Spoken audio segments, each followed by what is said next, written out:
Mission 2024 का मतलब है सन 2024 में 25 मई को हमारे यहाँ लोकसभा का जहाँ चुनाव है, वहीं उसके 4 महीने के बाद हरियाणा प्रदेश के असेंबली के चुनाव भी हो रहे हैं। और इसको लेकर के सभी राजनीतिक दलों ने अपनी अपनी तैयारियां शुरू की हुई है।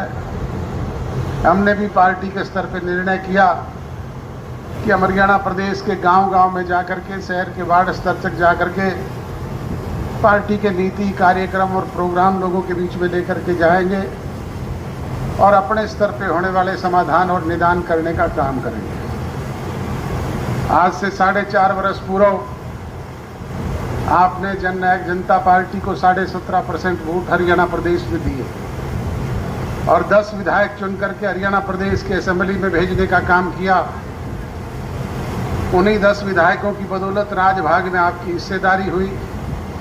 जैसे ही राजभाग में हिस्सेदारी हुई, हमारे कार्यकर्ताओं के चेहरे पे लाली आई, उन्हें एक उम्मीद जगी कि विकास के काम होंगे, बच्चों को रोजगार मिलेगा, छोटी मोटी समस्याओं से हमें मुक्ति मिलेगी।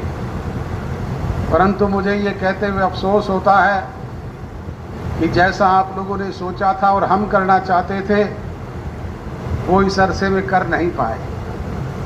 उसके कारण रहे कि एक तो हम पूर्ण बहुमत में नहीं, सरकार में 20% के साझेदार थे, और दूसरा जैसे ही सत्ता परिवर्तन हुआ, कोरोना जैसी विश्वव्यापी महामारी आ गई।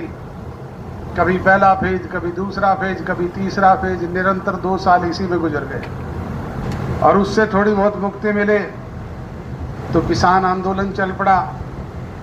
उस किसान आंदोलन की मार भी अगर सबसे ज़्यादा किसी को पड़ी तो वो हम पर पड़ी। कानून बनाए थे केंद्र की सरकार ने, लागू करवाने का काम किया था सांसदों ने। ना हमारा कोई सांसद था, ना केंद्र की सरकार में भागीदारी। फिर भी जगह जगह जो किसान भाई धरने पे थे, वो एक ही बात करते थे कि दुष्यंत चौटाला इस्तीफा दे दे, राज से अलग हो जाए। मैंने अनेक बार सार्वजनिक मंचों से भी कहा, मीडिया के समक्ष भी कहा कि भाई इस्तीफा अगर किसी बात का समाधान है तो एक दुष्यंत चौटाला का नहीं, 10 के 10 विधायकों के मुझ से ले जाओ और अपना समाधान करवा दे। इस्तीफा तो केंद्र की सरकार में मंत्री रही हरसिमरत कौर बादल ने भी मंत्रिमंडल से दिया था। इस्तीफा तो मेरे भाई अभय सिंह चौटाला ने भी विधायकी से दिया था। कुछ हासिल हुआ क्या? हासिल होता है राज से, सत्ता से, ताकत से, और समाधान निकलते हैं बातचीत के जरिए। आपकी दी हुई ताकत थी, हम 4.5 साल सत्ता में थे, तो जो भी कोई छोटी मोटी समस्याएं आप हमारे समक्ष लेकर के जाते थे, हम सरकारी तंत्र से कह करके उसका समाधान आपके बीच में करवाने का काम करते थे। और अगर ताकत में ना हो तो फिर मेरे जैसे कितने लोग रोज आपके बीच में घूमो, कोई पूछने वाला है क्या? इसलिए जरूरी है सत्ता और ताकत हासिल करना। और इसके लिए प्रजातंत्र में एक ही मूल मंत्र है, वोट, जो आगामी 25 तारीख को आपको डालने का अवसर मिलेगा। प्रजातंत्र में जनशक्ति सबसे बड़ी शक्ति होती है। सिरों की गिनती से ही ये फैसला होता है कि कौन प्रभावशाली है, कौन बलशाली है। इसलिए आप लोगों से गुजारिश और विनती करने के लिए हाजिर हुआ हूं कि आप गांव लेवल के आपसी छोटे मोटे मनमुटाव, गिले शिकवे, शिकायतों को दूर करके, जाति पाति, धर्म और मजहब के बखेड़े से ऊपर उठ करके 36 बिरादरी के भाई एक झंडे के नीचे संगठित होकर के 25 तारीख को अपनी एक एक कीमती वोट, इस चाबी वाला बटन दबा करके रमेश खटक को हिंदुस्तान की सबसे बड़ी पंचायत का सदस्य बना करके भेजने का काम करना। यही निवेदन करने के लिए आपके बीच में हाजिर हुआ।